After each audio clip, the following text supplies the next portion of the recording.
As our Earth's climate continues to change, the effects on our marine life are often under question and overlooked. As our seas are forced to absorb more and more CO2, this increases the acidity of our oceans, increasing the vulnerability of the sea life you see behind me. Carbon dioxide is absorbed by the ocean, and it's absorbed and forms carbonic acid. Lowering the pH then has an effect on calcium bicarbonate. And calcium bicarbonate is an important building block for the skeletons and shells of many marine ecosystems.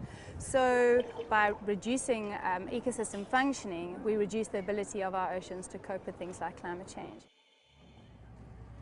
This is a potentially devastating effect on our food chain, especially considering that 3 billion people worldwide depend on seafood as a significant part of their diets. In addition to overfishing, the increase in the ocean's carbon dioxide intake has already impacted on local fishermen in South Africa. The oxygen level, if that is not right on the seabed, you won't get your fish, because we're fishing with our nets mostly close to the seabed. Okay, we're in the lab, and the purpose of today's experiment is to show the vulnerability of marine life, particularly shelled creatures, when the oceans are forced to absorb more and more CO2.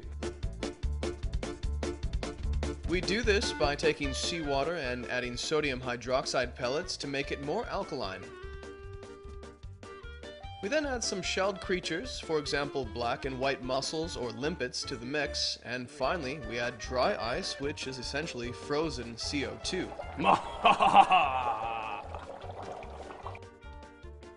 The experiment shows that increased levels of CO2 in ocean water leads to sea creatures' shells being less resilient and more vulnerable to the effects of climate change.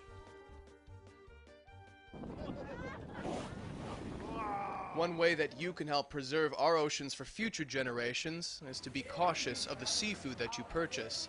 The South African Sustainable Seafood Initiative is a fantastic guide to follow. SASSI works like this, a really simple system based on a traffic light. Green, go; orange, think twice; red, avoid completely. So fish from the green list come from the most well-managed and sustainable fisheries. Those from the orange list, there's some reason for concern, either because of the way it's fished or the state of the species itself, and those on the red list are completely unsustainable or illegal and should be avoided completely. The next time you visit your favorite seafood restaurant, be wary of the delicate world we live in.